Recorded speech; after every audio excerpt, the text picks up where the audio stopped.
Meu nome é Juliana, sou terapeuta ocupacional aqui da Secretaria dos Direitos da Pessoa com Deficiência e do Idoso de Caraguatatuba. Eu vou me descrever. Eu sou morena, tenho cabelos compridos, eu estou com uma blusa branca com alguns desenhos e o fundo azul. Eu vim aqui hoje para conversar um pouquinho com vocês sobre o eixo 2, garantia do acesso das pessoas com deficiências políticas públicas. Tema este muito importante nessa nossa terceira conferência municipal da pessoa com deficiência. Essa questão do o próprio tema, o acesso, se a gente for procurar no dicionário, a palavra acesso quer dizer dar acesso a, dar oportunidade, possibilidade de chegar a. E se a gente for procurar também sobre políticas públicas, quer dizer o quê? Políticas públicas é um conjunto de ações governamentais que são direcionadas ao cidadão. Então, para a gente poder falar um pouquinho sobre essa questão do acesso às pessoas com deficiência, é importante a gente poder pensar como que foi a questão da pessoa com deficiência para se colocar na sociedade. Como que é a questão da gente poder dar oportunidade, igualdade, equidade, para que as pessoas possam ter os mesmos direitos que as demais pessoas, né? A Constituição Federal de 1988, ela fala sobre, em seu artigo 23, sobre a importância e a necessidade da garantia dos direitos à saúde, à educação, que as pessoas com deficiência têm de direito. E a partir de então, nós tivemos também muitas outras legislações que foram dando essa abertura e esse olhar para a pessoa com deficiência como atuante no meio, como protagonista. As pessoas com deficiência, em toda a sua história, elas eram vistas, né, como caridade, como coitadas. E hoje a gente pode ter um valor, né, conforme eles merecem, conforme as pessoas com deficiência merecem, como tem direito ao trabalho, direito ao lazer, direito à educação, e para isso elas precisam do acesso, elas precisam ter essa oportunidade, ter este acesso. E eu vou estar falando um pouquinho para vocês, então, a partir de então, sobre esta legislação, que é muito importante aqui, né, no nosso país. A Convenção sobre os Direitos da Pessoa com Deficiência é um documento muito importante que traz alguns direitos referente a essas áreas. E temos, então, mais recentemente, a Lei Brasileira de Inclusão, o qual essa lei, ela traz para a gente, também conhecida como o Estatuto da Pessoa com Deficiência, ela traz para a gente várias diretrizes relacionadas à questão de como, né, como precisa ser. E neste momento de conferência, é importante a gente conhecer esses documentos, é importante a gente conhecer algumas legislações para que a gente possa, então, formular essas políticas públicas. Porque a conferência nada mais é do que um diálogo entre sociedade civil e poder público, de forma que as próprias pessoas com deficiência, de forma que a própria sociedade, eu sou terapeuta ocupacional, sou técnica, trabalho na área da pessoa com deficiência e também me sinto parte, né, deste movimento em que todos nós somos responsáveis por formular políticas públicas, e essa conferência ela traz este momento para que a gente possa formular proposta a partir desses eixos. E este eixo 2, ele é bem abrangente, ele fala de uma forma geral com relação aos direitos, mas a gente vai estar conhecendo um pouquinho de cada uma das legislações que a gente, né, foi tendo ao longo desse tempo, para que então a gente possa refletir e pensar o que hoje em Caraguatatuba, né, a gente tem e o que a gente pretende ter, né? Qual que é a importância desta fala para que isso se torne em ação, tá bom? E aí eu vou falar um pouquinho para vocês. A primeira Conferência Nacional da Pessoa com Deficiência foi em 2006. E lá naquela Conferência Nacional, ela já falava sobre a questão ação e o desenvolvimento de políticas integradas. O que seria isso? Eu vou dar um exemplo para vocês com relação à CEPED, né, que é essa secretaria onde estamos. A CEPED é uma secretaria de articulação, ela fomenta políticas públicas e ela desenvolve um trabalho integrado com as demais secretarias. Porque a Secretaria de Saúde, ela desenvolve ações de saúde, a Secretaria de Esporte, ela desenvolve ações de esporte, e assim por diante. E o que a CEPED, então, faz? Ela articula e fomenta para que esses direitos sejam garantidos, para que o esporte possa oferecer um esporte adaptado, inclusivo, para que a saúde possa garantir, diante, né, dos serviços de saúde, o atendimento integral, universal, né, de forma territorializada, né, de forma próxima, né, aos territórios das pessoas. Então, a gente poder garantir e fomentar que essas políticas públicas sejam garantidas, tá bom? Temos a legislação nacional, que é a Lei de Cotas, Lei 8.213 de 91, que ela traz a questão, né, de você oferecer uma cota para a pessoa com deficiência no mercado de trabalho. Então, é uma legislação importante que depende do número de funcionários. Vou informar um pouquinho para vocês conhecerem. Então, até 200 funcionários, 2%. Se a empresa tem de 201 a 500 funcionários, 3%. De 501 a 1.000 funcionários, 4%. De 1.001 em diante funcionários, 5%. Então, a empresa precisa estar contratando, né, pessoas com deficiência para garantia, né, de forma que a pessoa tenha essa possibilidade de entrar nas cotas. Como também existem cotas, por exemplo, em concurso público, existem cotas em outros locais, né, para estar estudando em universidades.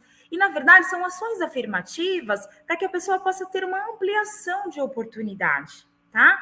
Então, são essas ações afirmativas, são esses programas, essas possibilidades de oferecer de abrir campo para a pessoa com deficiência, em que a gente pode estar conversando um pouquinho aqui, né? Políticas públicas que precisam ser formuladas e elaboradas para melhorar a inclusão da pessoa com deficiência. Um outro exemplo que eu vou dar para vocês é com relação aqui de Caraguá. A gente tem uma legislação que foi modificada, que é uma avaliação funcional, para que então a gente possa dar credenciais, né, gratuidades em alguns locais. Então, eu vou dar, por exemplo, a credencial de cultura.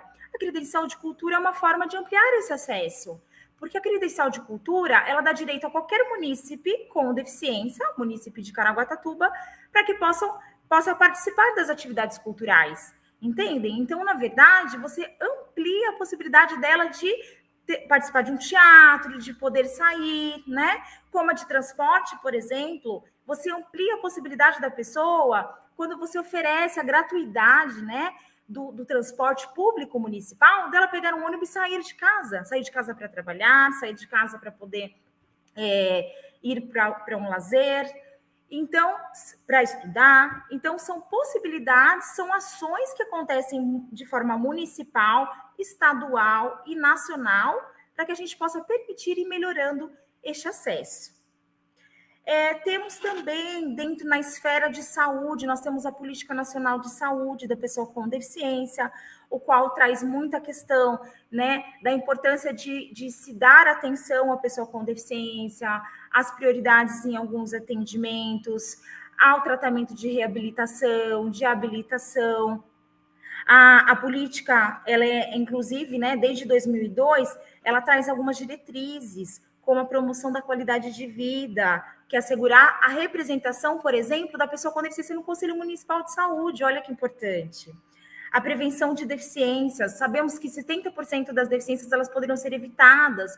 Então, essa política nacional, ela fala da importância de ter ações intersetoriais, que a Secretaria da Saúde trabalhe com as outras secretarias para prevenir, né, desde a gestação, desde acidentes de trânsito, trabalhar com o trânsito, trabalhar com a Secretaria de Educação, para a gente poder também, por meio de medidas educativas, para a gente poder informar sobre a questão de medidas de prevenção a acidentes domésticos, entre outros, né? Temos também a questão melhoria de mecanismos de informação, capacitação de recursos humanos, o qual recursos humanos é muito importante que a gente trabalhe essa formação para lidar com as diferentes deficiências, né? Seja uma deficiência intelectual, uma deficiência física, uma deficiência sensorial, né, que é a deficiência visual e auditiva, a deficiência psicossocial, que, né, ela é uma deficiência conhecida, né, modificado o nome, que antes era deficiência mental, hoje ela é considerada psicossocial, por essa questão mesmo voltada à questão psiquiátrica. Então, são diversas as ações que precisam ser trabalhadas e garantidas por meio dessa intersetorialidade, tá bom? Temos também a Política Nacional de Assistência Social, qual tem muita importância na proteção da pessoa com deficiência. Nós temos a atenção básica, temos a proteção especial, o qual é um serviço muito importante de acolhida, de fortalecimento de vínculos, um trabalho voltado também à família da pessoa com deficiência, inclusive com relação à formação e à preparação para o mercado de trabalho. Temos, dentro da assistência social, serviços e programas voltados inclusive, a proteção dessa pessoa no caso de instituições de longa permanência para pessoas com deficiência. Temos residências inclusivas, programas os quais cuidam, né, protegem. O último caso é a institucionalização. Se trabalha a questão da importância da família no núcleo, da pessoa dentro do núcleo familiar, mas em alguns momentos se faz necessário, principalmente quando existe uma situação, né, de violência, uma situação de negligência, violência física, psicológica, enfim, que são identificadas e trabalhadas junto, né, aos profissionais do serviço social, junto à rede, né? Por muitos momentos se faz necessário essa articulação e esse conjunto de ações para a gente estar evitando a institucionalização. São muitos os outros serviços envolvidos. Nós temos aqui no município de Caraguatatuba alguns programas específicos para a pessoa com deficiência que são importantes a gente citar, porque a pessoa com deficiência, ela precisa de algumas medidas. Então, centro-dia, por exemplo, o qual a pessoa passa o dia, né, de uma forma em que ela faz atividades, em que ela também é cuidada, é estimulada, e aí vai para casa dormir. Temos também o centro de convivência, o qual é um local que se faz atividade, e, né, é um teatro, dança, diversas outras atividades grupais. E então, a partir desses serviços aí, temos outros também. Tem muitos outros serviços, ou diretamente pela CEPED, ou em outros locais. Então, como a nossa conferência este ano fala sobre a questão do cenário atual e o futuro na implementação desses direitos, se faz necessário a gente poder, então, refletir hoje o que a gente tem no município e o que a gente pode estar propondo. Espero que a gente possa ter conversado um pouquinho sobre essas políticas públicas existentes, um pouquinho sobre a questão legal, sobre a legislação. Se vocês tiverem possibilidade, pesquisem um pouco mais para formular as perguntas, nos procurem caso necessitem, caso queiram alguma informação, tá bom? A gente agradece. Eu vou agradecer também ao Conselho Municipal da Pessoa com Deficiência, o qual tem uma grande importância na política pública do município, nesse diálogo entre poder público e sociedade civil. Muito obrigada e uma ótima conferência a todos vocês. Um abraço. Obrigada.